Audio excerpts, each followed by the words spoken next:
것이라는 소설을 배우게 될 텐데 밑에 보시면 자 우리 지난주에 엄마 걱정할 때는 화자 배웠고요.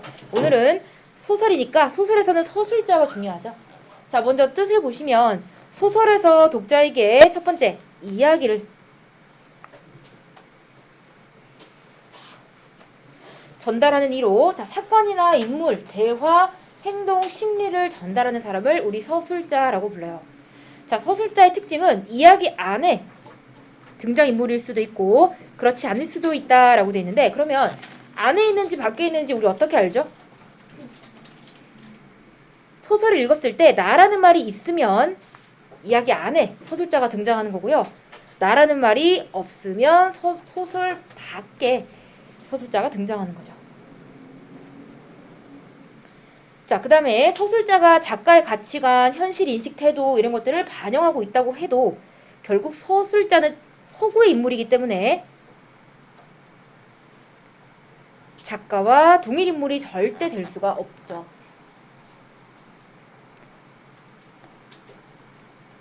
자, 그리고 이러한 서술자가 사건을 바라보는 위치에 따라서 무엇이 달라지느냐? 지금부터 배울 시점이 달라지게 되고요. 자, 그리고 서술자가 이야기 안에 있는지 밖에 있는지 우리 아까 배웠죠? 나라는 말이 있으면 안에 있고 나라는 말이 없으면 밖에 있는 거라고. 그리고 그 서술자가 인물의 내면까지 볼 수 있는지 없는지에 따라서 다시 또 시점이 달라지게 되는데 자, 그걸 정리해 둔 게 밑에 표예요. 밑에 보시면 소설의 시점이라고 돼 있죠.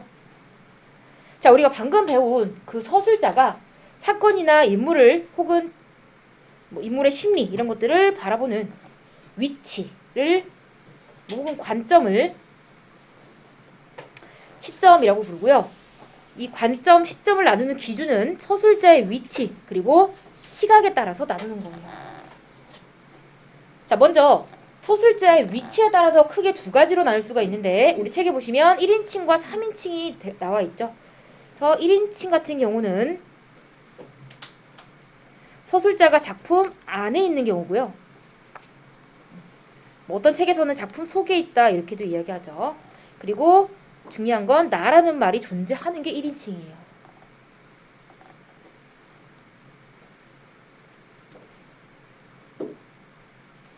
반대로 3인칭 같은 경우는 서술자가 작품 밖에 위치하고요. 나라는 말이 나오지 않죠.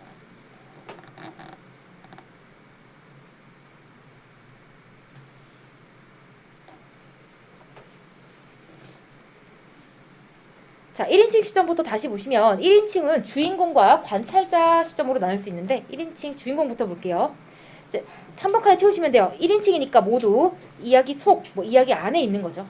서술자가. 자, 1인칭 주인공 시점은 말 그대로 서술자와 나와 주인공 모두가 동일 인물인 경우예요. 서술자인 내가 자신의 이야기를 서술해 나가는 시점이죠. 옆에 특징 보시면 자, 서술자인 주인공 다 똑같아요. 서술자, 주인공, 나 모두 동일 인물인데 내가 되어 자신의 이야기를 직접 전달해요.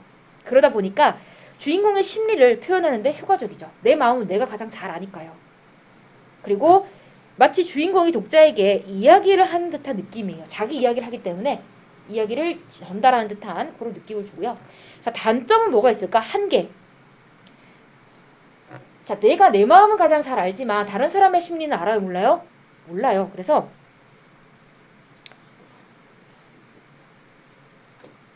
다른 인물의 심리는 전달할 수 없어요.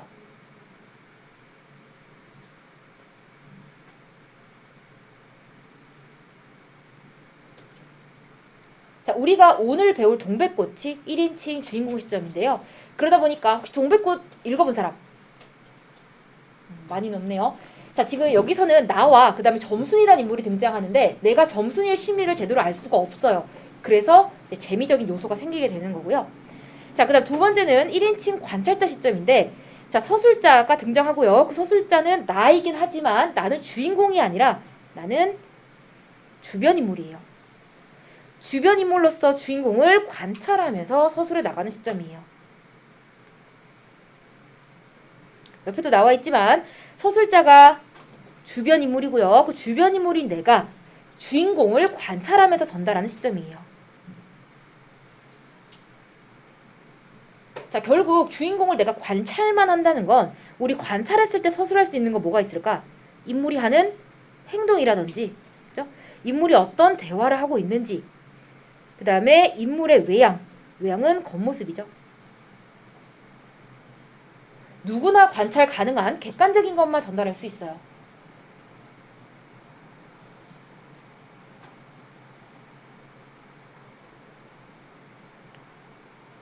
그리고 방금 말했듯이 객관적인 것만 전달하다 보니까 주인공의 심리는 알 수가 없고요.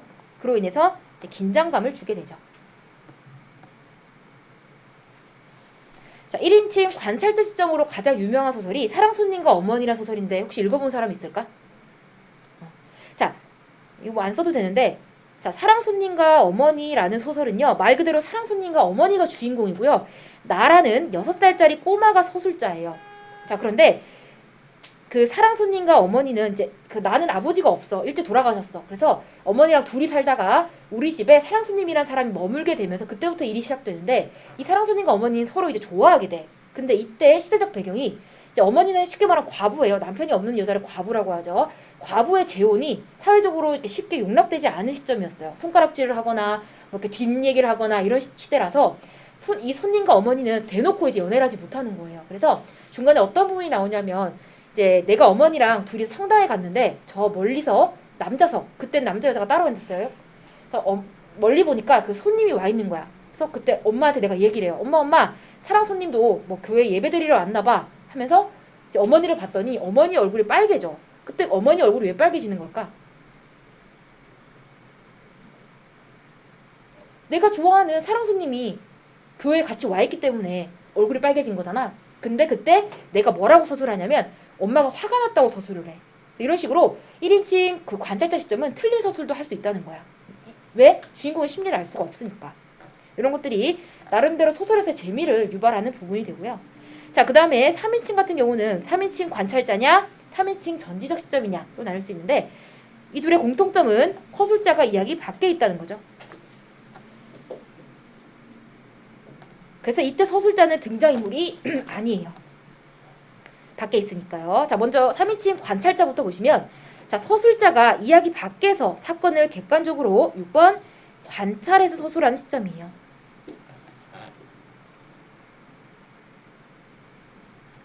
자, 관찰한다는 건 우리 위에 적은 거랑 똑같아요. 인물이 하는 대화나 행동이나 겉모습만 전달할 수가 있죠. 그래서 인물의 심리가 직접적으로 제시되지 않아요. 그러면 인물의 심리는 다 누가 추측하는 거야? 독자가 추측하는 거예요. 그래서 독자의 상상력이 커지게 된다는 그런 장점이 있죠. 서술자가 서술하지 않은 건 모두 독자의 상상이에요. 자, 그 다음에 전지적 시점이다 라고 되어 있는데, 전지적이란 단어의 뜻이 나와 있는데 사물과 현상의 모든 것을 다 아는 게 전지적, 전지전능하고 똑같아. 자, 세상의 모든 걸 다 아는 사람은 누구? 뭐 사람이라고 하긴 좀 그렇지만 모든 걸 다 아는 존재는 누구뿐이야? 신밖에 없죠. 그래서 서술자가 신의 입장에 대해서 서술하는 거예요. 그래서 옆에 보시면 서술자가 이야기 밖에서 인물의 심리까지 모두 꿰뚫어보고 전달하는, 마치 신이 된 것처럼. 그래서 서술자가 인물이나 사건에 대해 모든 것을 다 설명해 주기 때문에 아까 관찰자 시점과는 반대로 독자의 상상력은 제한돼요. 이미 다 서술해버렸기 때문에 독자가 상상할 거리가 줄어드는 거죠. 됐나요? 그래서 우리 교과서에 실린 소설 중에서는 1인칭 주인공 시점과 마지막에 3인칭 전지적 시점이 가장 많이 나오는데요. 전지적 시점 옆에 하나만 더 써줄게요.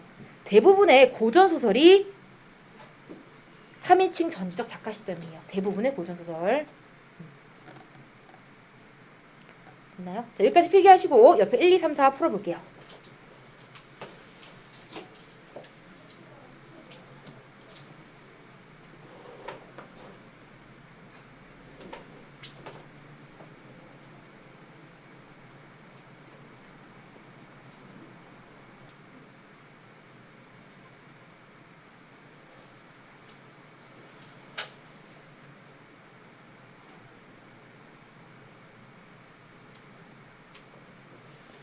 다 맞춰볼까? 1번에 인물과 사건을 바라보고 이야기를 전달하는 사람을 우리 서술자라고 하고요. 3번 자, 소설의 서술자에 대한 설명으로 알맞지 않은 것은 했는데 3번이죠. 항상 안에 등장하는 건 아니니까요. 3인칭 있어요. 3번 1인칭 주인공 시점의 소설이 갖는 특징이 아닌 것은 했는데 주인공이니까 관찰하지 않죠. 5번 틀렸고요. 자, 마지막 4번에 보기의 시점을 쓰시오 했는데 이거 시점 뭐죠? 3인칭 전지적. 왜? 일단 나라는 말이 안 나왔어. 문기라고 나왔고요. 그 문기에 심리가 나와 있네요. 3인칭 전지적 작가 시점이죠. 됐나요? 자, 27쪽 다 봤고요. 넘어가서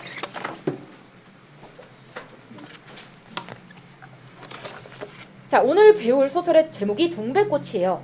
혹시 동백꽃 아는 사람? 어떤 꽃인지? 아니면 색깔이라도?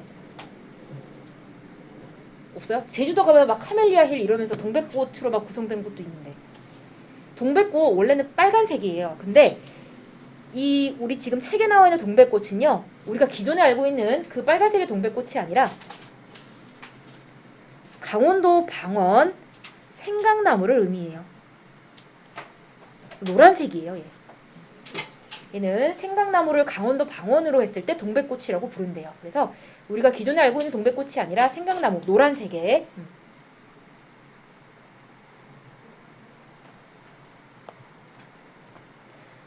이게 강원도 방언인 이유는 오른쪽 맨 위에 보시면 이 소설을 쓴 사람이 김유정이거든요. 김유정의 고향이 강원도이기 때문이에요. 자, 밑에 갈래 보시면 현대소설, 단편소설이고요. 자, 시간적 배경 밑줄 할게요. 중요해요. 1940년대 일제강점기예요. 그리고 옆에 나와 있죠. 강원도 농촌 마을이 공간적 배경이다.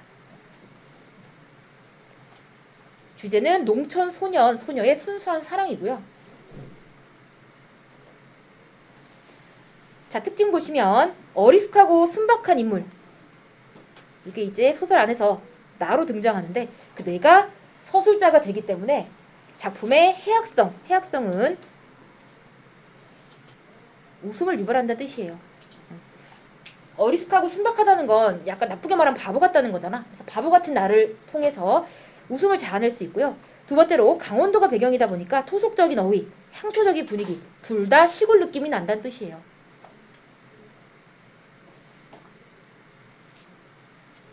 세 번째로 시간은 과거, 현재, 미래로 흘러가는 건데 이 소설은 현재에서 다시 과거로 거꾸로 가요. 그래서 이런 것들을 역순행적 구성이라고 하고요. 역순행적 구성의 다른 말은 입체적 구성이야.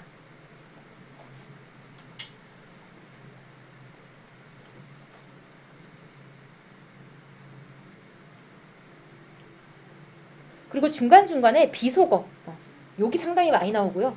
강원도다 보니 사투리가 나오죠. 그래서 이 둘을 통해서 마치 독자가 그 현장에 있는 듯한 생생한 현장감을 주게 되고요.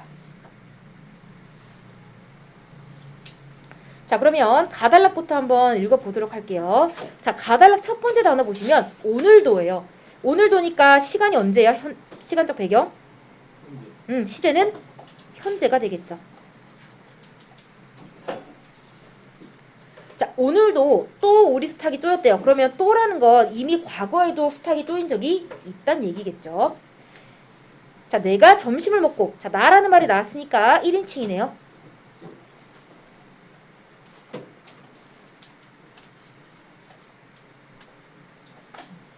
내가 점심을 먹고 나무를 하러 갈 양으로 나올 때였다. 산으로 올라서려니까 등 뒤에서 푸드득 하고 닭의 쇳소리가 야단이다 했는데 자, 지금부터 안 쓰는 형광펜 하나 꺼내볼까? 아니면 뭐 지금까지 필기하지 않았던 색깔의 펜 꺼내서 자, 지금부터 밑줄 치는 단어는 다 암기를 하셔야 돼요. 뭐 지금 요거를 우리가 아마 4월에 책을 바꿔서 한 번 더 하겠지만 지금부터 외워두시면 좋겠죠. 어휘 문제 무조건 시험에 한 문제 정도 나와요. 자, 횟소리는 날짐승이 날개짓을 하면 내는 소리예요. 앞으로 초록색으로 치는 건 다 암기를 하셔야 되고요. 자, 깜짝 놀라보니 아니나 다르랴 두 놈이 또 얼리었다 했는데 얼렸다도 형광펜. 한데 어우러지다니까 여기서는 뭐 싸웠다 정도로 해석하시면 되겠죠. 자, 점순내 수탉은 대강이가 크고 대가리야 대가리 머리. 자, 또 오소리같이 자 실팍하다 매우 살이 올랐다는 거예요. 한마디로 점순내 수탉은 덩치가 크다 좋다 이런 얘기고 자, 덩저리 작은 우리 수탉을 함부로 해내다 형광펜 이기는 것이다. 당연히 덩치 차이가 있으니까 점순이 닭이 이기겠죠. 자, 그것도 그냥 이기는 것이 아니라 푸드득 하고 면두는 닭 벼슬의 방언이에요. 물러섰다가 좀 사이를 두고 또 푸드득하고 모가지를 쪼았다. 이렇게 멋을 부려가며 여지없이 닦아놓는다. 자, 그러면 이 못생긴 건 누굴 말하는 거야? 나의 수탉이죠.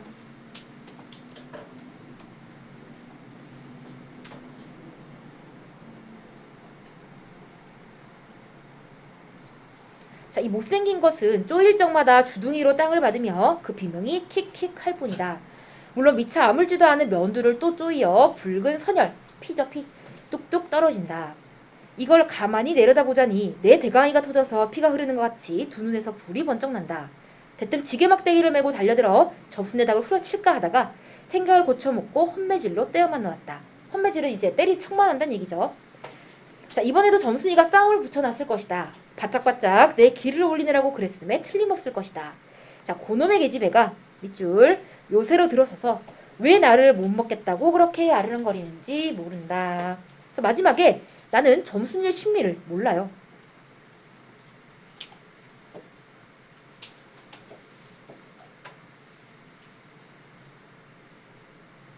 그 이유는 1인칭 주인공 시점이기 때문이죠.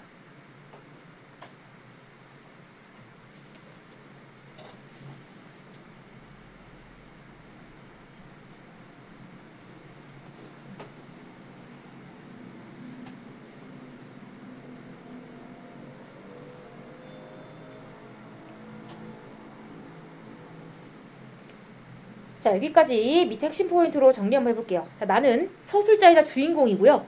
내가 닭싸움을 붙이는, 점순이가 닭싸움을 붙이는 이유를 몰라요. 굉장히 어수룩한 성격이고요. 그리고 반대로 점순이는 나의 수탉과 자신의 수탉을 싸움을 붙여서 나의 약을 올리는 적극적인 성격이고요. 자, 배경 보시면 햇소리, 수탉, 대강이 이런 것들 통해서 토속적인 어휘가 사용됐어. 농촌 마을이라는 걸 알 수 있고요. 자, 여기까지 봤을 때 주요 사건은 나의 집 수탉과 점순이 수탉의 닭싸움이죠.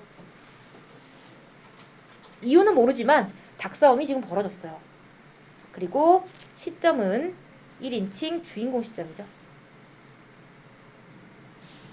그래서 나인 주인공이 직접 서술하기 때문에 나의 심리가 구체적으로 잘 드러나는 시점이 되겠죠.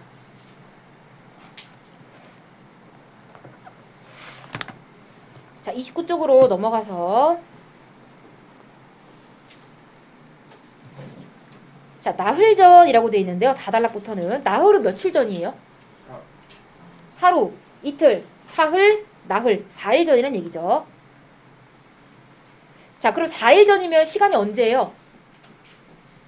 과거잖아. 그죠? 그래서 현재에서 과거로 지금 넘어왔기 때문에 역순행적 구성이죠.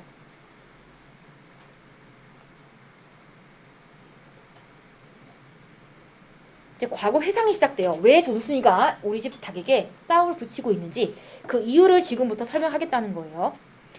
자, 나흘 전 감자 쪼간. 자, 쪼간 형광펜이에요. 사건이에요. 감자 사건. 자, 감자 쪼간만 하더라도 나는 저에게 조금도 잘못한 것은 없다. 계집애가 나무를 캐러 가면 갔지. 나 물탈이 없는데 쌩이질. 자, 쌩이질 귀찮게 하는 거예요.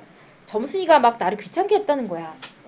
그것도 발소리만 죽여가지고 등 뒤로 살며시 와서 얘, 너 혼자만 일하니? 하고 긴치 않은 수작을 하는 것이다. 자, 밑줄 할게요. 어제까지도 저와 나는 이야기도 잘 하지 않고 만나도 본척 만척 이렇게 점잖게 지내던 터이련만이라는 건 자, 아까 이 소설의 배경이 언제였지 얘들아? 맨 앞에서? 일제강점기야. 그때는 남녀가 내외하던 시절이에요. 내외라는 건 뭐 지금처럼 한국 안에서 공부를 하지도 않고요. 밥도 먹을 수 없고요. 서로 떨어져 지내야 된다는 얘기죠.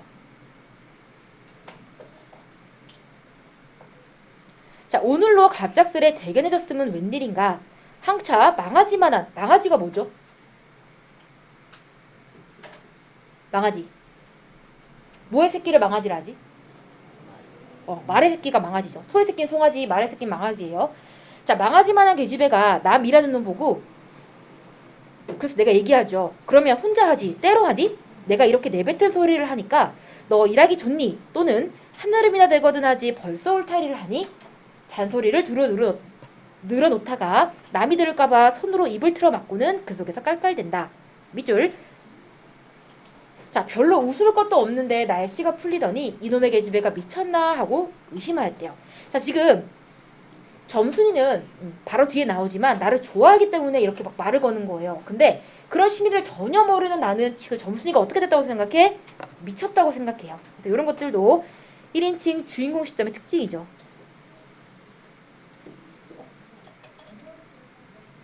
상대방의 심리를 전혀 파악할 수가 없다는 거예요. 그러면서 이제 상대방을 미쳤다라고 표현한 부분을 통해서 굉장히 해학적이고 웃음을 유발하죠. 같은 뜻이에요.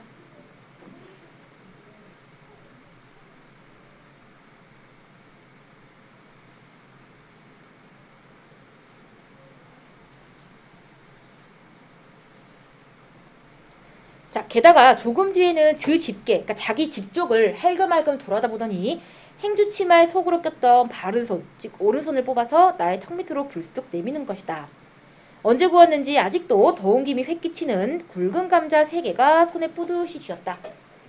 자, 이 굵은 감자 3개는 문제에서 요구하는 답에 따라 4어절로 쓰시오 하면 굵은 감자 3개, 3어절 감자 3개, 단어로 쓰시오 감자라고 될 수 있는데 이 굵은 감자는 아주 중요한 부분이니까 잘 체크하세요. 뜻은 이따가 쓸게요.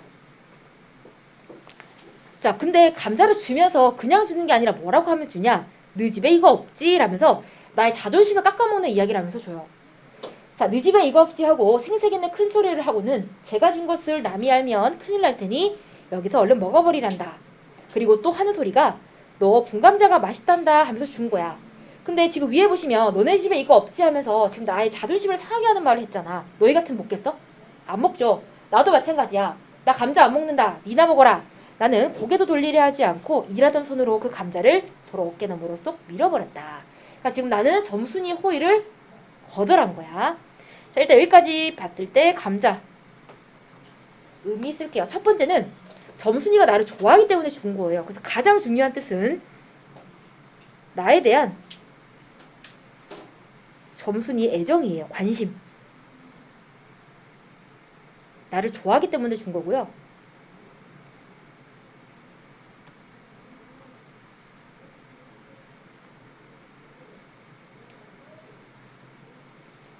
두 번째는 이걸 거절함으로써 이제 닭싸움이 시작이 돼요. 그래서 나와 점순이의 갈등의 계기가 되고요.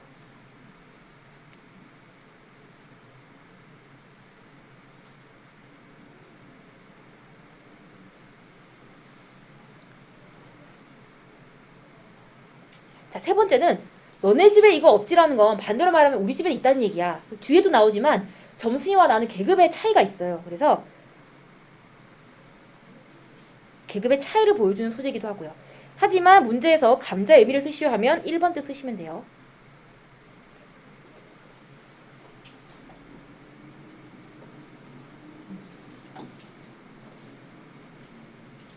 자, 다 썼으면 마달락 읽어볼게.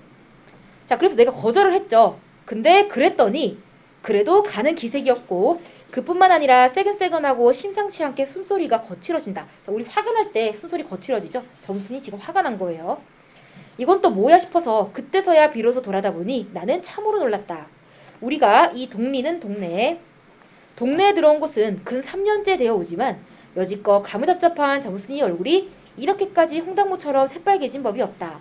게다가 눈에 독을 올리고 한참 나를 요렇게 쏘아보더니 나중에는 눈물까지 어리는 눈물이 괴이다 이런 뜻 형광펜 눈물까지 어리는 것이 아니냐. 그리고 바구니를 다시 집어들더니 이를 꼭 악물고는 엎어질 듯 자빠질 듯 논둥으로 힝하니 달아나는 것이다 했어요. 자, 그럼 여기서 알 수 있는 점순이의 심리는 지금 어떨까? 호의를 거절당했잖아. 일단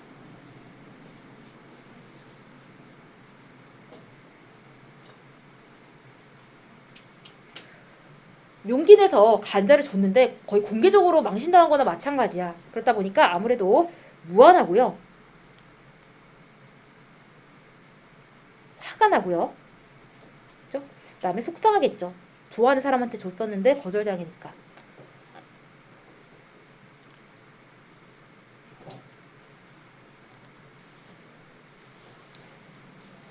자, 요것과 더불어서 그럼 8번 문제. 눈물까지 흘리고 간, 눈물까지 눈에 고인 점순이의 심리. 몇 번이 정답일까요? 8번. 모욕감? 응? 모욕감이죠. 4번. 자, 30쪽으로 넘어가 볼게요. 자, 내가 놀란 이유는 여기 뒷부분부터 나와 있어요. 평소에 어쩌다 동네 어른들이 점순이한테 너 얼른 시집 가야지 하고 웃으면, 참고로 얘는 17살인데 옛날이니까 시집 갈 때 된 거죠. 너 얼른 시집 가야지 하고 웃으면 그땐 점순이가 염려 마세요. 갈 때 되면 어른이 가려고 이렇게 천연덕스럽게 받는 점순이었대요. 자, 본시라는 건 뭐 원래, 본래 이런 뜻이죠. 원래 부끄러움을 타는 계집애도 아니거니와 또한 분하다고 눈에 눈물을 보일 얼병이도 아니다. 분하면 차라리 나의 등허리를 바구니를 한번 모질게 후려 때리고 달아날지언정. 그러니까 평소에 점순이 성격으로 봤을 때 나를 때리면 때렸지 이렇게 울면서 말 안 하고 가래는 아닌데 갑자기 우니까 나도 당황스러운 거죠. 자, 그런데 고약한 극고를 하고 가더니 그 뒤로는 나를 보면 잡아먹으려고 귀를 복복 쓰는 것이다. 서로 만약에 주는 감자를 안 받아먹은 것이 신뢰를 하면 주면 그냥 줬지 너 집에 이거 없이는 다 뭐냐. 자, 그렇잖아도 지인은 마름이고 우리는 그 손에 배제를 얻어 땅을 붙임으로 일상 굽실거린다. 자, 일단 단어부터 한번 볼게요. 첫 번째 마름, 그다음 배제, 붙이다. 이 세 가지 확인하셔야 돼요.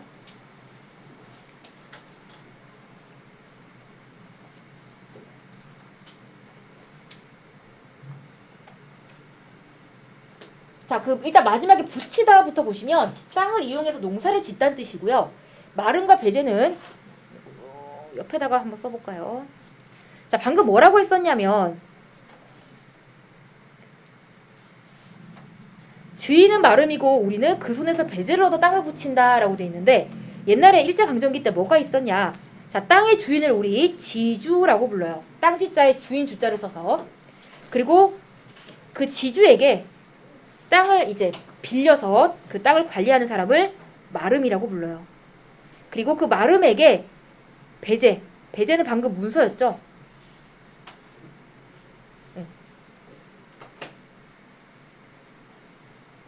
문서를 얻어서 땅을 결국 땅에다 농사를 짓는 사람은 소작인, 뭐 소작농이라고 부르는데 이런 사람들이에요.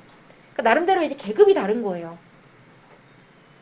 근데 나는 소작인의 아들이고요. 점순이는 마름의 딸이에요.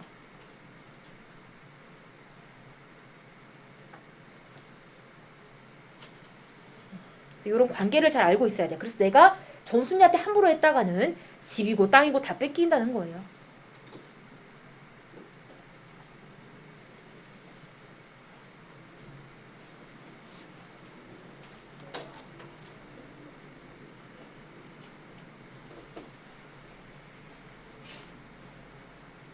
다시 본문으로 와서 혹시 못 쓴 사람 있어? 쓰세요.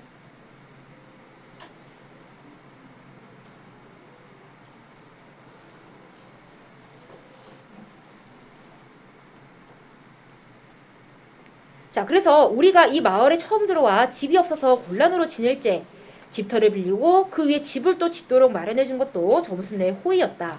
그리고 우리 어머니 아버지도 농사 때 양식이 딸리면 점순네한테 가서 부지런히 구워다 먹으면서 인품 그런 집은 다시 없으리라고 침이 마르도록 칭찬하곤 하는 것이다. 그러면서도 17씩이나 된 것들이 수근수근하고 붙어 다니면 동리에 소문이 사납다고 주의를 시켜준 것도 또 어머니였다. 왜냐하면 내가 점순이하고 일을 저질렀다가 그러니까 뭔가 사랑에 빠졌다가는 점순이가 노할 것이고 그러면 우리는 땅도 떨어지고 집도 내쫓기고 하지 않으면 안 되는 까닭이었다. 자, 그런데 이놈의 계집애가 까닭없이 길을 복복 쓰며 나를 말려 죽이려고 드는 것이다. 그러니까 여전히 나는 점순이의 행동에 대한 이유를 알지 못하죠. 그래서 어수룩한 나의 모습을 알 수 있죠. 점순이의 마음 몰라요.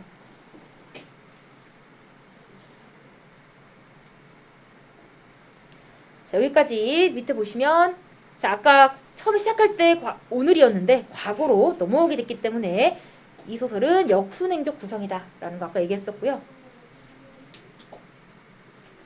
그 다음에 등장인물. 일단 나는 소장농의 아들로서 순박하고 어수룩한 성격이죠. 또 눈치가 없어요. 이 정도 됐으면 점순이가 날 좋아하는 걸 알 법도 한데 끝까지 몰라요. 그래서 독자들에게 웃음을 유발하는 캐릭터고요. 다음 점순이는 아까 마름의 딸이라고 했었죠. 굉장히 적극적이에요. 나에 비해서. 그리고 자신을 이제 거절했던 나에게 집요하게 안갚음을 하는 걸로 봐서 굉장히 뒤에 가면 나오지만 갑자기 생각이 안 나네 단어가. 뭐라 그러지? 일부러 나를 괴롭히는 걸 뭐라고 하지? 일부러 막 내가 산에서 내려올 때 갑자기 단어가 생각이 안 나냐? 계산적이다라고 하면 될까? 다시 쓸게요. 치밀하다. 치밀한 성격이에요. 그 다음 마지막 요 감자 음이 중요하다고 했었죠. 나에 대한 점순이의 관심이고요. 그 다음에 내가 거절함으로써 이제 갈등이 시작되는 계기가 되기도 하고요. 자, 11번 문제 한번 풀어볼게요. 마지막 문장이에요. 나의 성격.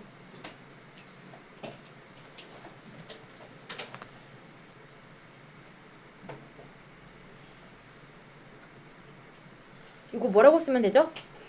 어수룩하고 눈치가 없다. 이렇게 쓰시면 돼요.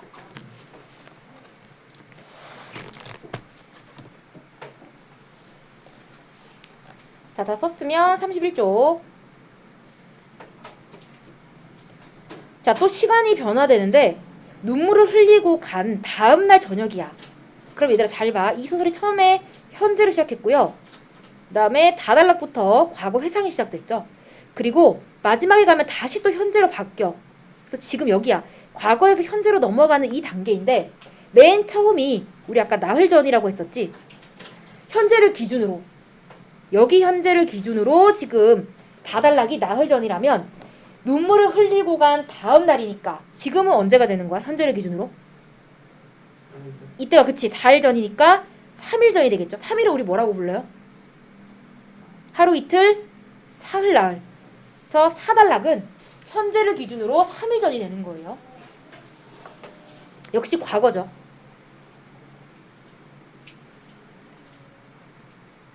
자, 그래서 이렇게 내가 감자를 거절한 다음 날이에요. 나무를 한 짐 잔뜩 지고 산을 내려오려니까 어디서 닭이 죽는 소리를 친다. 이거 누구 집에서 닭을 잡나 하고 점순네 울 뒤로 돌아오다가 나는 고만 두 눈이 동그랬다.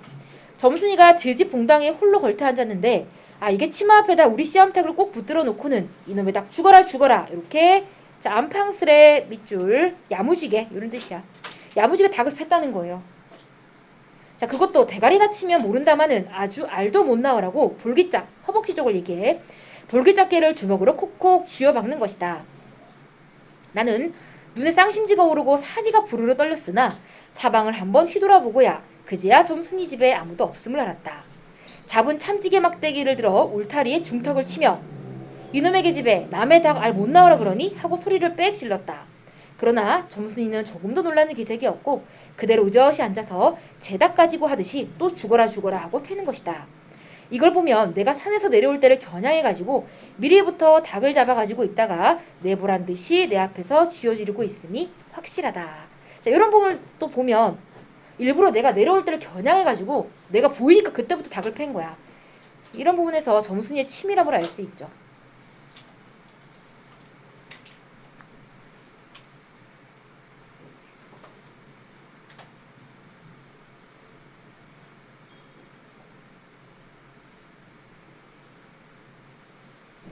자, 그러나 나는 그렇다고 남의 집에 뛰어들어가 계집애하고 싸울 수도 없는 노릇이고 형편이 썩 불리함을 알았다. 그래서 닭이 맞을 적마다 지게막대기로 울타리나 후려칠 수밖에 별 도리가 없다. 왜냐하면 울타리를 치면 칠수록 울섭이 물러앉으며 뼈대만 남기 때문이다. 그러니까 내가 할 수 있는 거라고 울타리를 망가뜨리는 것밖에 없다는 거야. 하나, 아무리 생각하여도 나만 믿지는 노릇이다. 이년아, 남의 닭 아주 죽일 터이냐? 자, 이년아 이런 게 이제 비속어가 되는 거죠. 그래서 아까 비속어로 썼을 때 이제 얻을 수 있는 효과는 작품의 사실성, 현장감 이런 거예요. 그리고 어쨌든 이제 뭐 6이니까 우승을 담당하기도 하죠.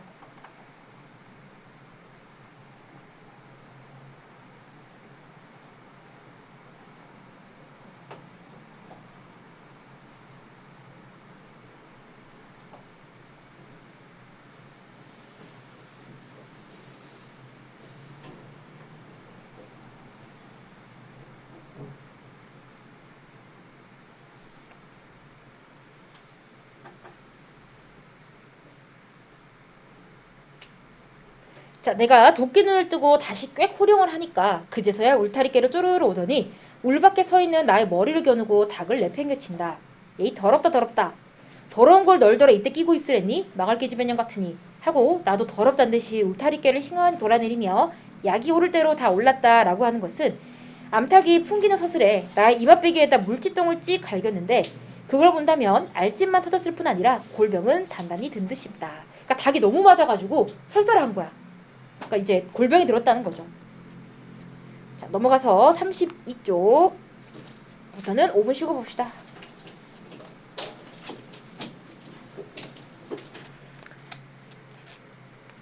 자, 그리고 나의 등 뒤를 향하여 나에게만 들릴 듯 말 듯한 음성으로 이 바보 녀석아, 얘 너 베넷병신이지? 그만둬 좋으련만 얘 너 아버지가 고자라지? 뭐? 우리 아버지가 그래 고자야? 할 양으로 열병까지가 나서 계속 고개를 획 돌려 바라봤더니 그때까지 울타리 위로 나와 있어야 할 정순이의 대가리가 어디 갔는지 보이질 않는다. 자, 그러다 돌아서서 오자면 아까의 한 욕을 또 울 밖으로 퍼붓는 것이다. 욕을 이토록 먹어가면서도 한마디 형광펜 대거리 대꾸란 뜻이 대꾸 못하는 걸 생각하니 돌뿌리에 채어 발톱 밑이 터지는 것도 모를 만치 분하고 급기야 두 눈에 눈물까지 불끈 내솟는다. 그러나 점순이의 치매는 이것뿐이 아니다. 사람들이 없으면 틈틈이 쥐집 수탉을 몰고 와서 우리 수탉과 싸움을 붙여놓는다. 쥐 수탉은 썩 험상궂게 생기고 싸움이라면 회를 치는 거로 아주 능숙하기 때문에 오래 이길 것을 알기 때문이다. 그래서 툭하면 우리 수탉이 면두며 눈깔이 피도 흐드르하게 되도록 해놓는다. 어떤 때는 우리 수탉이 나오질 않으니까 요놈의 계집애가 모이를 지고 와서 꼬연에다가 싸움을 붙인다. 까지. 자, 감자 사건 이후에 외적 갈등이 이제 생겼는데 나는 점순이가 이유 없이 자신의 닭을 괴롭힌다고 생각해서 화가 난 거고 그리고 마름집 딸인 점순이에게 직접 맞서지 못해요. 소극적으로 대응하죠. 반대로 점순이는 내가 자신의 마음을 몰라줘서 화가 나고 또 욕을 하거나 닭을 괴롭히는 집요한 행동으로 나를 괴롭히게 되죠. 자, 그래 닭싸움은 아까 점순이는 자신의 호의를 거절한 나에게 안갚음을 하려고 닭싸움을 붙여요. 그래서 결국 나와 점순이의 갈등을 심화하고 또 나에 대한 점순이의 애정을 반대로 좋아하지만 괴롭히는 거니까 반어적인 의미가 있죠. 이 닭싸움의 의미도 알아두세요.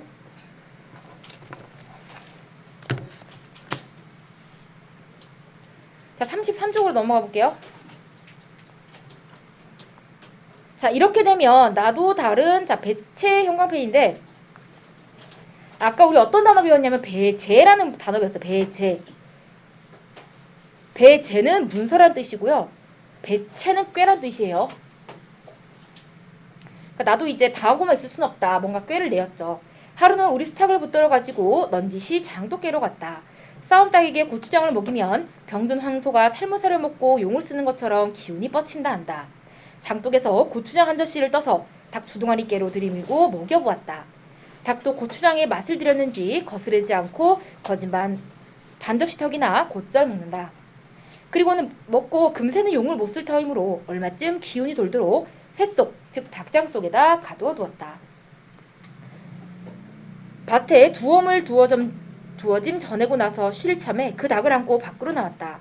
마침 밖에는 아무도 없고 점순이만 지 울 안에서 헌옷을 뜯는지 혹은 솜을 타는지 웅크리고 앉아서 일을 할 뿐이다. 나는 점순의 수탉이 노는 밭으로 가서 닭을 내려놓고 가만히 맥을 보았다. 두 닭은 여전히 얼려와 싸움을 하는데 처음에는 아무 보람이 없다. 멋지게 쪼는 바람에 우리 닭은 또 피를 흘리고 그러면서도 날개죽지만 푸드득 하고 올라 뛰고 할 뿐으로 제법 한번 쪼아보지도 못한다. 그러나 한 번은 어쩐 일인지 용을 쓰고 펄쩍 뛰더니 발톱으로 눈을 하비고 긁고 내려오며 면두를 쪼았다. 큰 닭도 여기에는 놀랐는지 뒤로 멈씨라며 물러난다.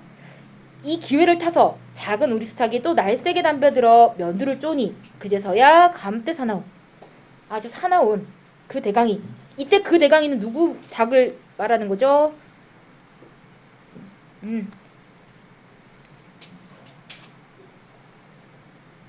접순내 닭의 머리에서 드디어 피가 났다. 드디어 한번 이기게 되었다는 거예요.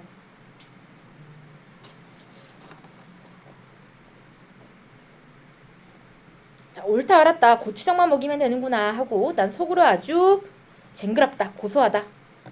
쟁그라워 죽겠다. 그때는 뜻밖의 내가 닭상을 붙여놓는데 놀라서 물 밖으로 내다보고 섰던 점순이도 입맛이 쓴지 살을 찌푸렸다. 난 두 손으로 볼깃짝을 두드리며 연방 잘한다 잘한다 하고 신이 머리 끝까지 뻗쳤다. 그러나 얼마 되지 않아 난 넋이 풀려 기둥같이 묵묵히 서 있게 되었다. 왜냐면 큰 닭이 한 번 쪼인 안가품으로 호들갑스레 연거푸 쪼는 서슬에 날카롭게 쪼았기 때문에 우리 스탁은 찔끔 못하고 막 고른다. 이걸 보고서 이번에는 점순이가 깔깔거리고 되도록 이쪽에서 많이 들으라고 묻는 것이다. 자, 24번. 왜 점순이가 더 깔깔거리면서 웃었을까? 24번 다 몇 번일까요? 3번. 그죠? 나를 약 올리기 위해서죠, 결국. 자, 34쪽. 자, 나는 보다 못하여 덤벼들어서 우리 스탁을 붙들어가지고 도로 집으로 들어왔다. 고추장을 좀 더 먹였더라면 좋았을걸. 너무 급하게 싸움을 붙인 것이 폭 후회가 난다. 장독깨로 돌아와 다시 턱 밑에 고추장을 들이댔다. 흥분으로 말미암아 그런지 당최 먹질 않는다. 그러니까 지금 이제 나 여기서도 나의 바보 같은 모습을 알 수 있는데 닭에 고추장을 덜 먹여서 진 걸로 알고 있는 거야 지금. 애초에 돌은 힘의 상대가 안 되는데 고추장 때문이라 생각해서 지금 고추장을 더 먹이고 있는 나의 굉장히 어수룩한 모습이 나타나고요. 자, 그 다음에 나는 할 일 없이, 자, 할 일 없다 밑줄 하시고 이거는 별표도 하나 붙일게요. 자, 할 일 없다가 그냥 밑에 단어 뜻 없다고 해보면 얘가 할 일이 없다, 할 일 없이 이렇게 오해하는 친구들이 많은데 어쩔 수 없이란 뜻이야. 요거 어떤 학교에서 주관식으로도 나왔어요. 그래서 할 일 없이 뜻을 쓰시오. 이런 식으로. 어쩔 수 없이, 뭐 어떻게 할 도리 없이 이런 뜻으로 쓰셔야 돼요. 나는 이제 어쩔 수 없으니까 닭을 반드시 눕히고 그 입에다 걸려는 담배야. 걸려 물뿌리를 물렸다. 그리고 고추장물을 타서 그 구멍으로 조금씩 들이부었다. 닭은 좀 괴로운지 킥킥하고 재채기를 하는 모양이나 그러나 당장의 괴로움은 매일같이 피를 흘리는 데 될 게 아니라 생각하였다 했는데, 자, 여기서 말하는 당장의 괴로움, 그다음 매일같이 피를 흘리는 당장의 괴로움이 뭐야 얘들아? 지금 닭이 뭐 때문에 괴롭지? 지금 당장은? 고추장을 먹는 거죠. 근데 매일같이 피를 흘리는 거 얘 왜 흘려? 어.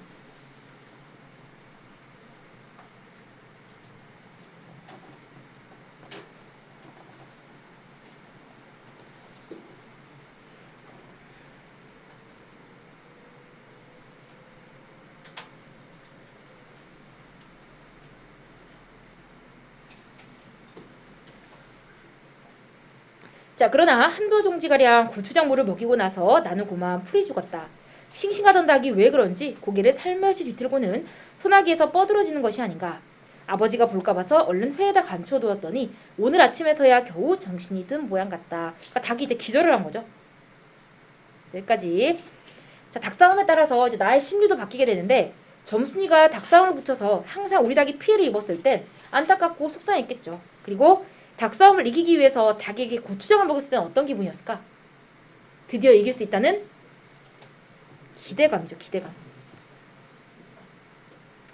그리고 정말 나의 기대처럼 나의 닭이 점순의 닭을 공격했어. 신나겠죠. 그런데 결국 점순의 닭이 반격을 함으로써 나의 닭이 지게 됐어요. 실망감이죠. 기대가 있으면 실망이 있겠죠.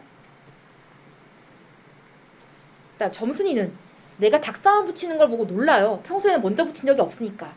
그리고 나의 닭이 점순의 닭을 공격했을 때도 기분이 나쁘겠죠. 눈살을 찌푸리고요.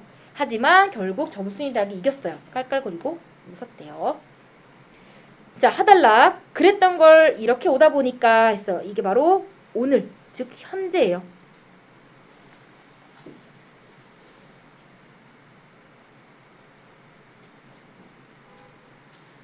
이 현재는 언제 현재를 말하는 거야? 아까 그 위에 어디 갔지? 여기 맨 끝에 있는 현재가 되는 거죠. 이제 정말 오늘로 돌아온 거예요. 마지막에.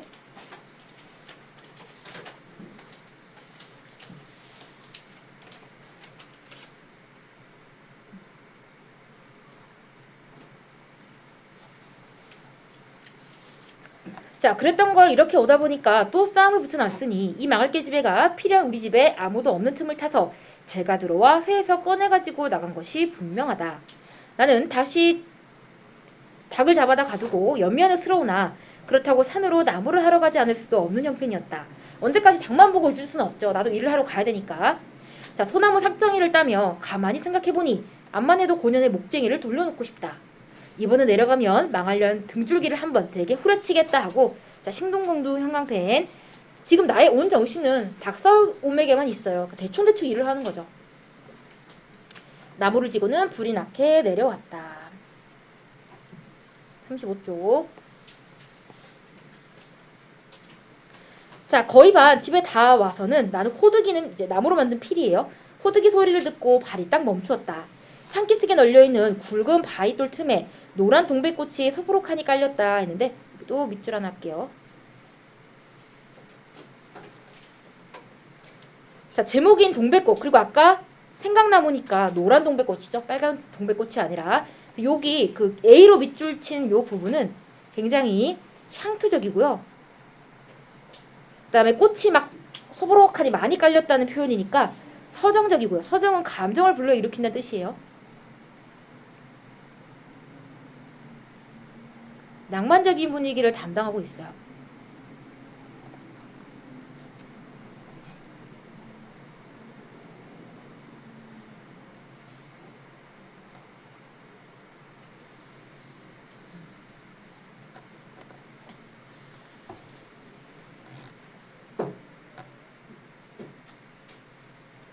자, 그 틈에 끼어 앉아서 점순이가 청승맞게 시리 호두기를 불고 있는 것이다. 그보다 더 놀란 것은 그 앞에서 또 푸드득 하고 들리는 닭의 횟소리다. 피령코 요년이 나의 약을 올리느라고 또 닭을 집어내다가 내가 내려올 길목에다 싸움을 시켜놓고 저는 그 앞에 앉아 처녀스레 호두기를 불고 있음에 틀림없으리라. 나는 약이 오를 대로 다 올라서 두 눈에서 불과 함께 눈물이 퍽 쏟아졌다. 나무지게도 벗어놓을 새 없이 그대로 내동댕이 치고는 지게 막대기를 뻗치고 허둥지둥 달려들었다. 가까이 와보니 나의 짐작대로 우리 스탁이 피를 흘리며 거의 빈사지경, 즉 죽기 직전이라는 거지. 빈사지경에 이르렀다. 닭도 닭이려니와 그러함에도 불구하고 눈 하나 깜짝 없이 그대로 앉아서 호두기만 부는 꼴에 더욱 치가 떨린다. 동네에서도 소문이 났거니와 나도 한때는 걱실걱실 아주 시원시원하게 일을 하고 얼굴 이쁜 게 집인 줄 알았더니 시방 보니까 그 눈깔이 꼭 여우 새끼 같다. 그러니까 이제 정리를 해보면 나는 점수일을 처음에는 호감으로 생각했어. 얼굴도 예쁘고 일도 아주 시원시원 잘하고. 근데 지금 보니까 눈깔이 여우 새끼 같다는 건 얄밉다는 거예요.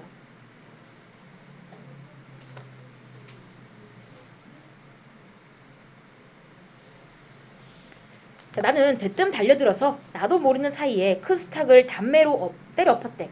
한번 때렸다는 거죠. 닭은 푹 엎어진 채 다리 하나 꼼짝 못하고 그대로 죽어버렸다.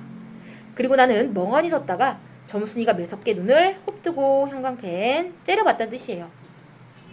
홉뜨고 닥치는 바람에 뒤로 벌렁 나자빠졌다. 이놈아, 너 왜 남의 닭을 때려 죽이니? 그럼 어때? 하고 일어나다가 뭐 이 자식아? 네 집 닭인데 밑줄. 자, 너 지금 누구네 집 닭을 죽인 줄 알아? 이런 뜻이잖아. 이게 결국 무슨 말이야? 너는 죽여서는 안 될 닭을 죽였다는 얘기지. 그래서 여기서 알 수 있는 건 이제 점순이와 나의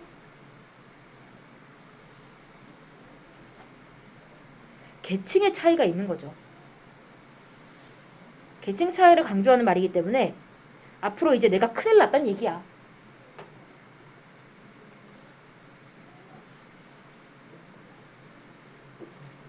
뭔가 나의 입장이 곤란해지겠죠. 자, 그러면서 가슴을 떠미는 바람에 다시 벌렁 자빠졌다. 그러고 나서 가만히 생각을 하니 분하기도 하고 무한도스럽고 또 한편 일을 저질렀으니 인젠 땅도 떨어지고 집도 내쫓기고 해야 될는지 모른다. 까지. 자, 밑에 보시면 자, 점순이가 이제 피리 부는 소리를 들었을 때는 걱정되고 마음이 조급해져요. 눈앞에서 우리 닭이 죽어가잖아. 분노가 막 점점점 폭발하겠죠. 그래서 결국 때려 죽였는데 화를 못 참고 닭을 죽인 것이 무안스럽고 이제 앞으로 큰일 났다는 거야. 집도 땅도 다 뺏기게 생겼죠. 그래서 마지막에 닭싸움의 역할은 감자를 건넨 호의를 무시한 나에 대한 점순이의 안갚음이고요. 그 다음에 나의 관심을 끌고 싶은 점순이의 마음이 반어적으로 나타났죠. 좋아하니까 더 괴롭히는. 그 다음에 나와 점순이의 갈등을 심화시키는 게 닭싸움이에요. 그리고 반대로 닭을 죽임으로써 모든 일이 다 끝났잖아. 그래서 갈등을 해소하는 실마리가 되기도 해요.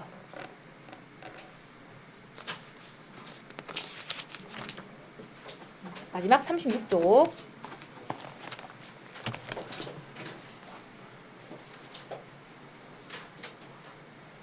자, 이제 집도 땅도 다 뺏기게 됐으니까 나는 비슬비슬 일어나며 소매자락으로 눈을 가리고는 얼김에 형광펜 정신이 얼떨떨한 상태로 울음을 울어버렸대. 그러다 점순이가 앞으로 다가와서 그럼 너 이다음부터 안 그럴 테냐 하고 물을 때야 비로소 살 길을 찾는 듯 싶었다 했는데, 자, 그럼 이 기억의 의미가 요즘 들어서 시험에 많이 나와요. 기억의 의미가 뭘까? 이다음부터 안 그럴 테냐? 뭘 안 그러겠다는 거야? 그치? 나의 호의를 무시하지 말란 얘기야.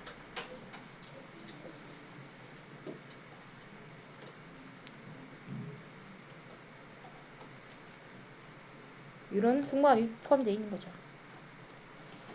다 썼으면 34번 문제만 한번 풀어볼까요?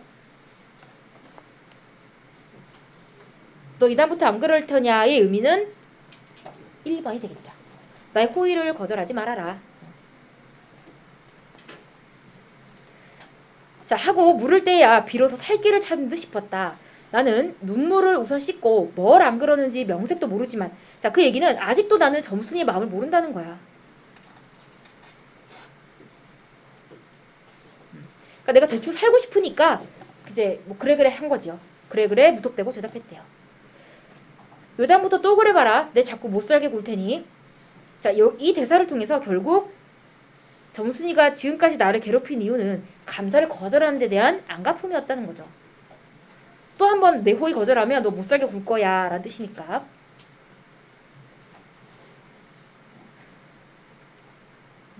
자, 그래 이젠 안 그럴 테야. 닭 죽은 건 염려 마라. 내 안 잃을 테니. 자, 그리고 무엇에 떠다 밀렸는지 나의 어깨를 짚은 채 그대로 픽 쓰러진다. 이런 거 우리 책에는 안 나왔는데 이거 점순이가 의도적으로 민 거예요. 그래서 밀어서 같이 이제 쓰러지게 되거든요. 그래서 점순이의 아주 적극적인 애정 표현이야.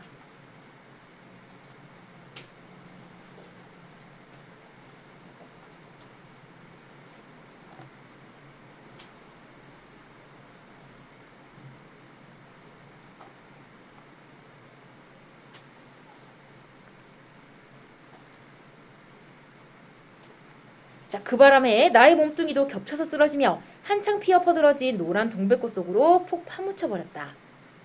뭐 이런 부분, 이런 부분도 나와 점순이가 노란 동백꽃 속으로 같이 파묻혔다라고 돼 있으니까 이제 소년, 여기서 말한 소년 나죠.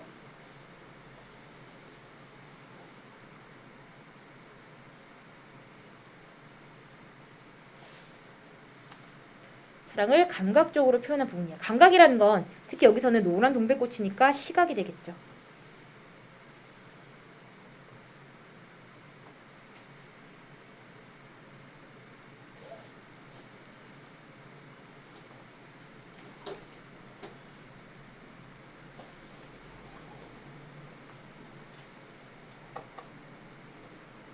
자, 알싸한 형광펜이에요. 매운맛. 생강나무라 했죠. 알싸한 그리고 향긋한 그 냄새에 나는 땅이 꺼지는 듯 고만 정신이 아찔하였다. 너 말 마라. 그래.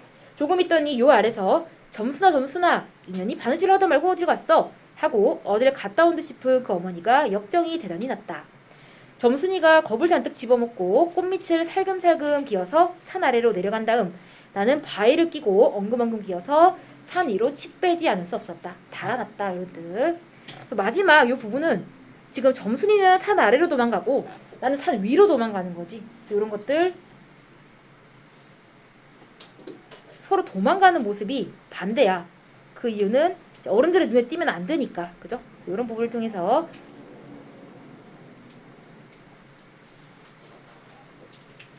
해학적인 결말이 나타났죠.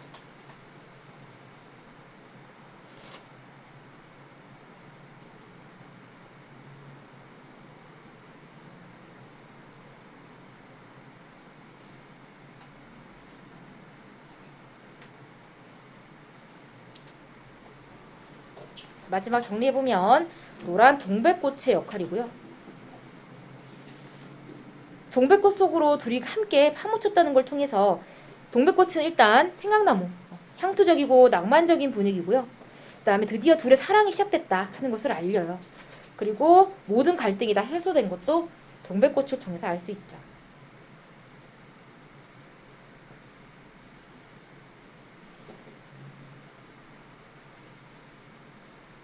자, 이 작품의 해학성은 순박하고 어수룩한 나, 그리고 자, 조숙하다는 건 일찍 성숙했다는 얘기예요. 조숙하고 감정 표현에 적극적인 점순이가 서로 대립하기 때문이죠. 나와 점순이의 대조적인 성격, 즉 나의 내가 점순이의 마음을 눈치채지 못하는 그 어수룩한 모습을 통해서 독자들의 웃음을 유발하죠. 이렇게 정리가 됐고요. 자, 37쪽으로 넘어가서 자, 지금까지 읽은 동백꽃을 한 번 더 정리해 볼게요. 자, 중요한 것만 다시 체크를 해보면 이 소설은 1930년대 일제강점기고요. 강원도가 배경이죠.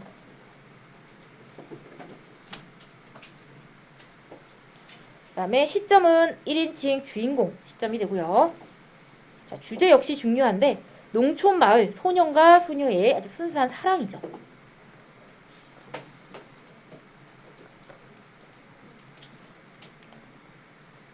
그 다음에 향토적이고 낭만적인 분위기, 그렇죠? 중간중간에 사용된 소재들을 봤을 때, 그리고 나의 어수룩한 말과 행동으로 웃음을 유발하고요. 또 뭐 인연아 같은 사투리, 비속어, 그 다음에 사투리를 통해서 현장감, 사실성을 높이는 부분, 그 다음에 현재, 과거, 현재, 이거 역순행적 구성이 됐죠.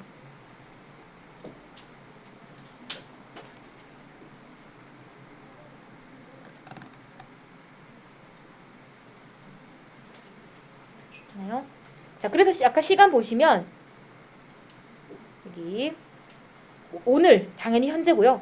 나흘 전, 사흘 전, 어제 모두 과거죠. 마지막에 다시 현재로 넘어오는 이런 역순행적 구성을 취하고 있는 소설이다. 그 다음에 자, 서술자 이거 중요한데 일단 이 소설은 1인칭 주인공 시점이다 보니까 나와 주인공이 다 동일 인물이고요. 그 다음에 나는 어수룩하고 눈치가 없어요. 그리고 순박하고요. 그 다음에 모든 독자는 다 알고 있는 점순이의 속마음을 나만 몰라요. 그리고 1인칭 주인공이니까 자신을 괴롭히는 점순이의 말과 행동을 관찰만 할 뿐이죠.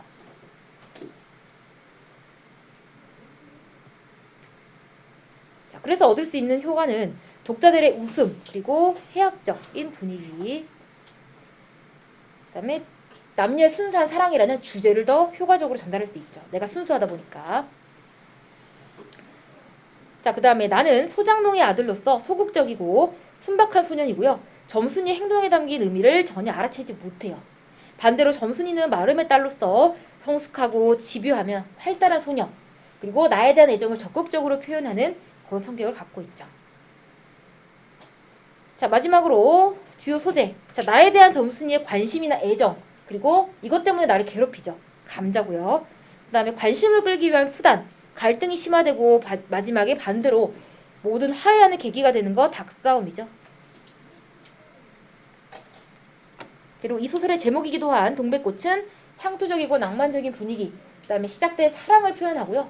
모든 갈등이 다 해소되었다 하는 것도 동백꽃을 통해서 알 수가 있어요. 자, 그러면 우리 문제를 한번 풀어볼까? 앞으로 가서 문제가 좀 많죠. 28쪽에 1번부터 푸시면 돼요.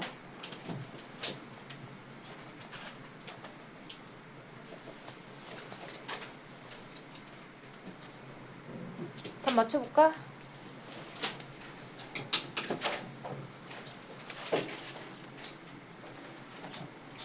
28쪽에 1번부터.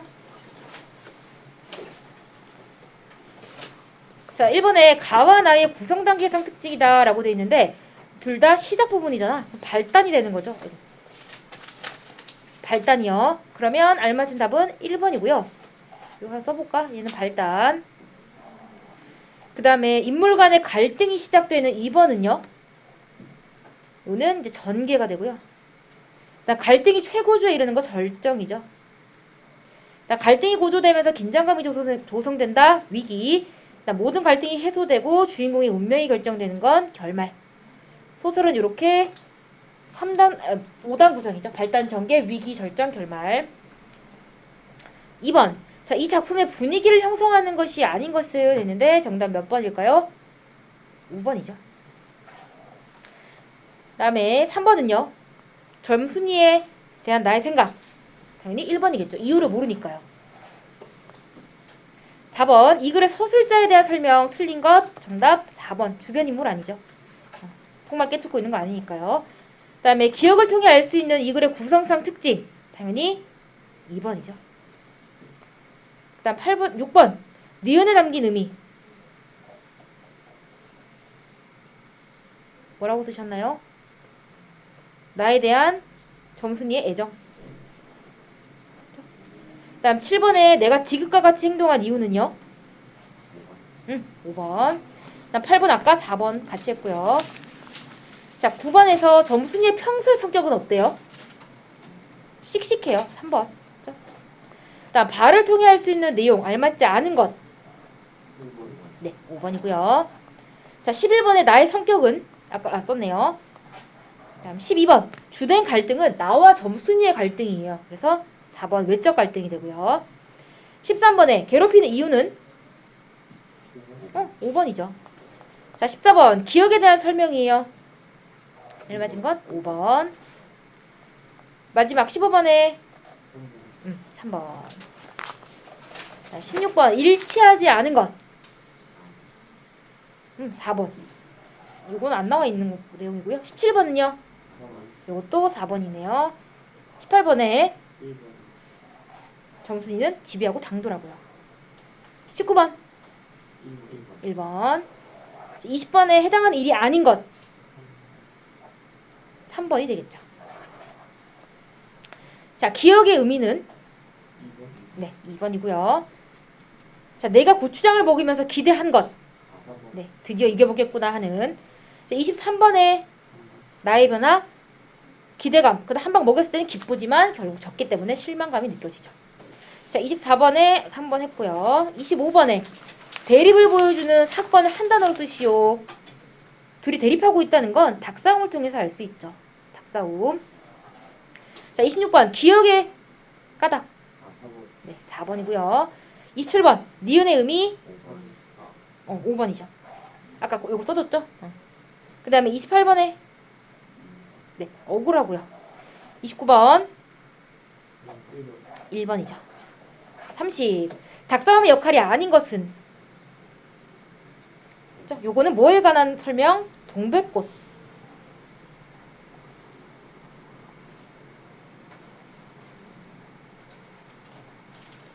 그 다음에 31번은 1번이죠. 32. 나의 감정 변화. 처음에는 호감이 있었는데 얄미워요. 3번. 자, 33번 9절. 요거 누집 딱인데 요거만 쓰시면 돼요. 그다음에 34번은 아까 1번이라 했고요. 35번은 나의 심리. 3번이죠. 3번. 그다음에 노란 동백꽃의 상징적 의미를 주제와 관련지어 쓰시오. 요거 어떻게 쓰시면 돼요? 농촌마을 소년과 소녀의 풋풋한 사랑. 이렇게 쓰시면 되죠.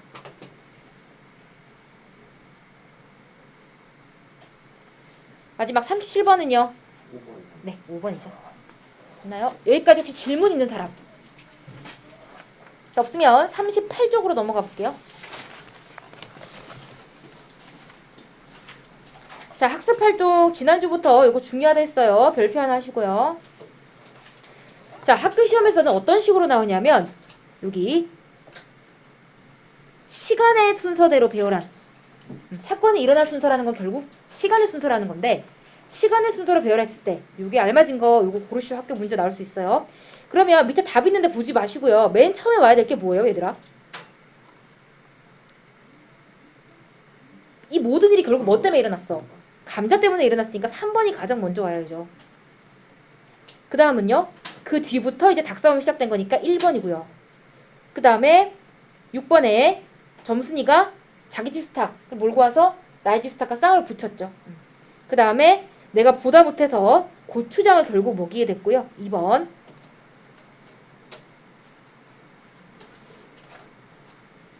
그 다음에 내가 점순이의 닭을 담배로 때려 엎어서 죽이게 됐죠.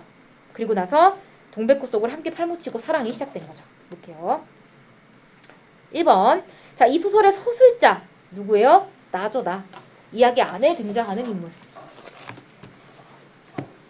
자, 39쪽. 자, 점순이의 속마음을 짐작해보자 했는데 점순이가 여기 보시면 뭐 너 일하기 좋니? 한자임이나 되거든 하지 벌써 하니? 뭐 이런 대사를 통해서 지금 점순이는 나한테 뭐가 있어요? 관심이 있어요. 그래서 밑에 빈칸에 관심 쓰시면 되고요. 그리고 나에게 감자를 주기 전에 대충 좋은 분위기를 만들려고 이제 이런 대사를 한 거죠. 근데 나는 갑자기 왜 나한테 말을 거는지 알 수가 없고 아 날씨가 풀려서 얘가 미쳤구나라는 그런 의심을 하게 되죠. 자, 그 다음에 여기서 할 수 있는 건 자, 너 집에 이거 없지라는 말을 하면서 감자를 줘요.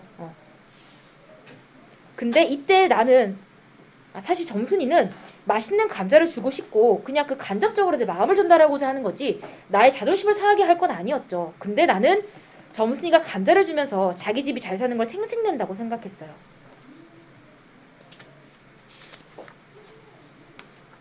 자, 이런 것들을 이런 사건을 통해서 알 수 있는 나의 성격이에요. 그 다음 장. 자, 나는 눈치가 없죠. 그리고 아직 사랑이 뭔지 잘 모르고요. 순박하고 어수룩하면서 점순이가 하는 말과 행동에 의도를 잘 몰라요. 그냥 내가 편한 대로 해석을 하게 되죠. 자, 이렇게 어수룩하고 바보 같고 눈치 없는 나를 서술자로 설정했을 때 얻을 수 있는 효과. 자, 내가 제대로 서술하지 못하는 점순이의 마음을 상상하게 되고요. 그 다음에 아무래도 내가 점순이의 마음을 제대로 알아차리지 못하기 때문에 거기서 소설의 재미가 유발되죠. 그래서 전체적으로 해학적인 분위기가 생겨요.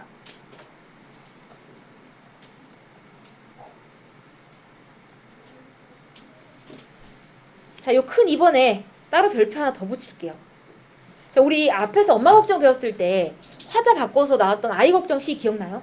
마찬가지로 여기도 서술자를 바꿨을 때 어떤 것들이 달라지는지 이거 중요한데 자, 예를 들어서 보기 보시면 점순이와 같이 이야기 안에 있는 다른 인물 그럼 요거 1인칭이 되는 거죠. 그 다음 이야기 밖에서 사건, 인물, 행동을 관찰하는 요거는 3인칭 관찰자가 되겠고요.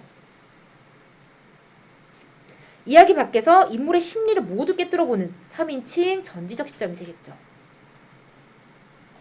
어떤 시점으로 쓰냐는 거예요.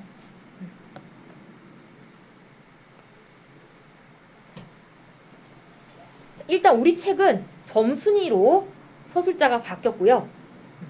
밑에 읽어보시면 자, 나는 이게 본문이에요. 이건 읽을 필요 없고요. 우리 옆으로 41쪽만 가서 점순이 시점으로 바뀐 거 이거 볼게요. 자, 대뜸 달려든 갑돌이는 우리 집 수탉을 지게막대기로 단번에 때려 엎었다. 갑돌네 수탉과 쌍을 붙인 우리 집 수탉은 집에서 키운 수탉 가운데 가장 크고 힘이 센 놈이었다. 그런데 닭이 한번 푸드덕 못하고 담에 죽어버린 것이다. 그 순간 나도 모르게 했어요. 그럼 이때 나는 누구? 점순이죠. 근데 나라는 말이 나왔으니까 1인칭이에요. 그러니까 점순이 시점에서의 1인칭 주인공 시점이 되는 거예요. 왜냐? 여기 보시면 뭐 눈앞이 캄캄해졌다라는 점순이의 심리 나오고요. 갑돌이 녀석이 화가 났다. 점순이의 심리가 제시가 되고 있기 때문에 1인칭 관찰 주인공 시점이야. 점순이 시점에서의. 나요? 자, 그랬을 때 밑에 보시면 자, 서술자를 나로 바꾸니 나와 점순이의 그 속마음을 모두 짐작하며 읽게 된다. 나의 친구. 그래서 요거는 1인칭 관찰자가 되는 거죠. 주인공이 아니라 친구니까 주변이 인물이 서술자가 되는 거고요. 서술자를 점순이로 바꿨을 때는 점순이의 속마음이나 의도가 다 드러나요. 그래서 순박하고 순수한 느낌은 좀 덜해요. 왜냐? 점순이는 아까도 봤지만 우리가 조숙하고 명확한 인물이기 때문에 내가 주인공이었을 때보다, 내가 서술자일 때보다는 조금 더 순박한 느낌은 덜해요. 그래서 얘는 점순이 시점에서의 1인칭 주인공이 되는 거고요.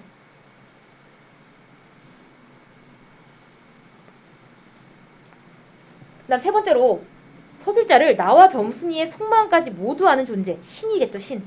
그러면 아무래도 내가 서술자일 때보다는 해학적인 분위기는 덜해요. 해학적인 분위기는 내가 어수룩하고 바보같이 생긴 건데 서술자가 신으로 바뀌어버리면 그런 분위기는 덜해지겠죠. 그래서 얘는 3인칭 전지적 시점이에요.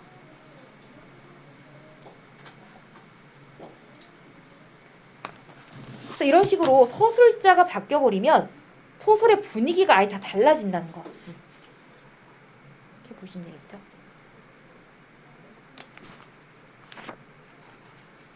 자, 필기 다 했으면 앞으로 가서요.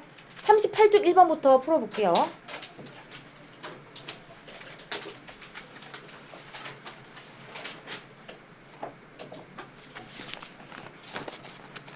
일단은 41쪽까지만 푸세요. 41쪽.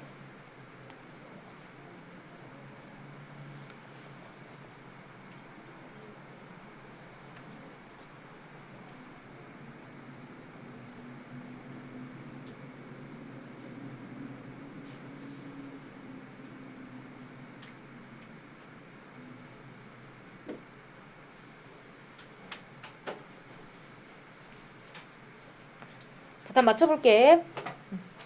자, 1번에 일어나 순서로 고려할 때 구성상 특징. 이건 뭐 쉽죠? 정답 몇 번? 4번이죠. 자, 보기와 같이 행동한 원인이 된 사건은요. 내가 점순이가 준 감자를 거절함. 이렇게 쓰시면 돼요. 내가 점순이가 준 감자를 거절함. 자, 그 다음에 갈등이 최고조에, 즉 절정을 고르시오 했어요. 언제 갈등이 최고조가 됐죠? 그쵸? 그림에서는 5가 되는 거죠. 자, 그 다음 이 글의 서술자에 대한 설명으로 알맞은 거예요. 몇 번? 자, 2번인데 그럼 1번에 이야기 안에 등장하는 내가 주변의 이야기를 관찰하는 건 시점이 뭐지? 1인칭 관찰자가 되는 거고요. 2번이 1인칭 주인공이죠. 그 다음에 3번은 아니고요. 4번은 뭐예요? 이야기 밖에서 인물의 심리까지 모두 3인칭 전지적 작가 시점.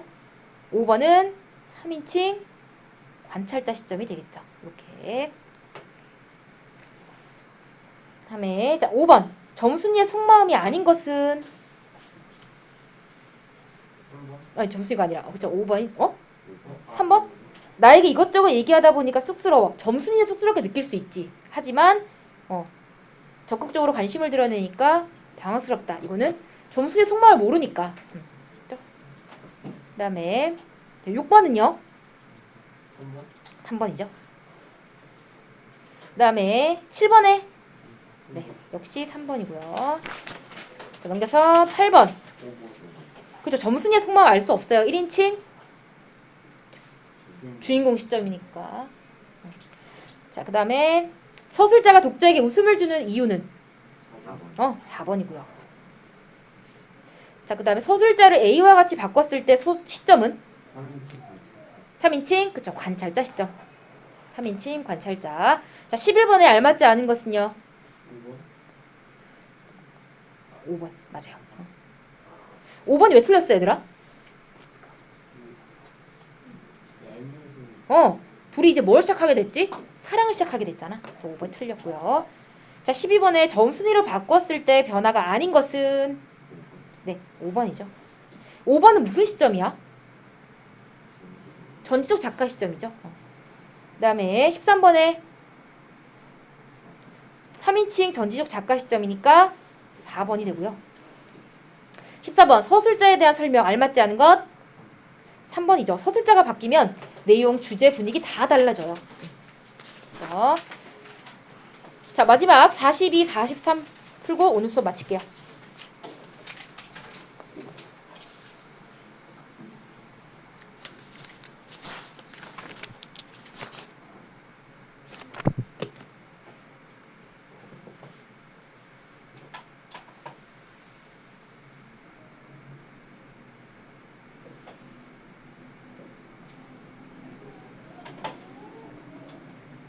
아직 시간 더 필요한 사람?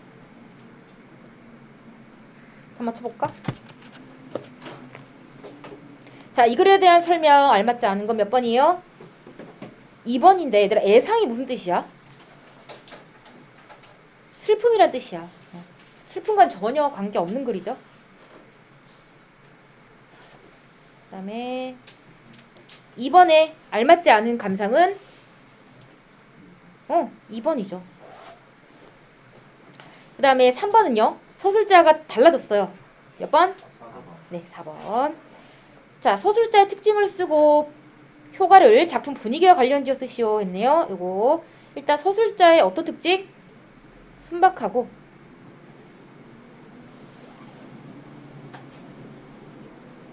어수룩한 성격으로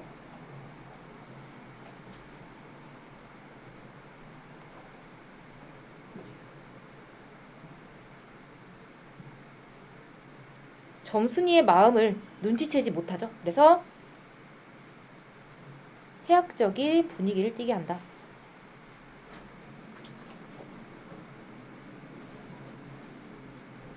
이렇게 쓰시면 되겠죠?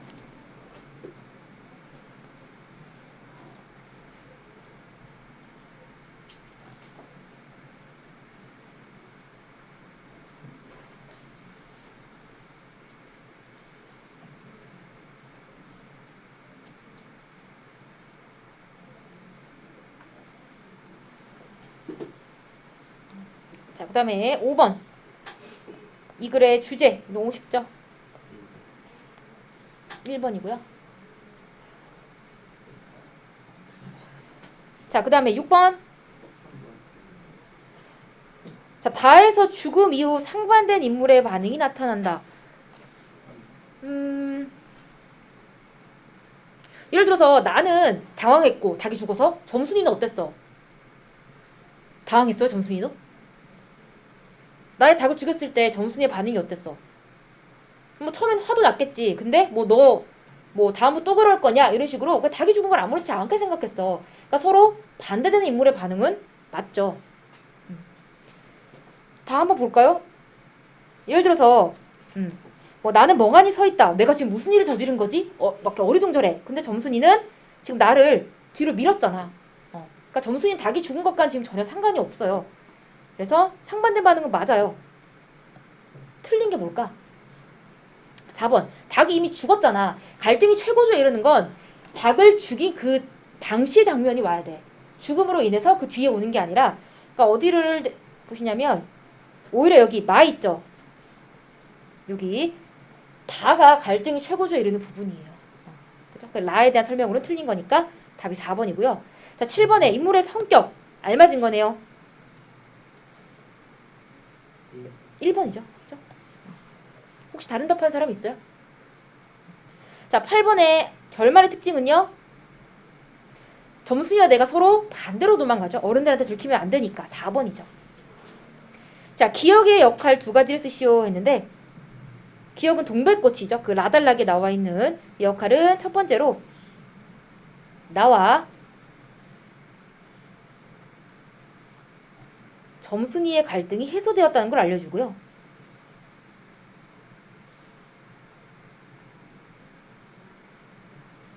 두 번째로 이제 드디어 이 둘의 사랑이 시작됐다는 거죠.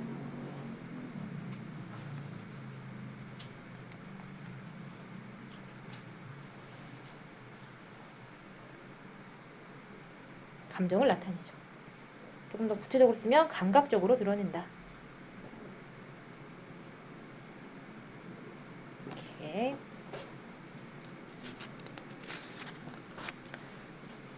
여기까지 질문 있는 사람 없으면 오늘 수업은 여기서 마무리할게요.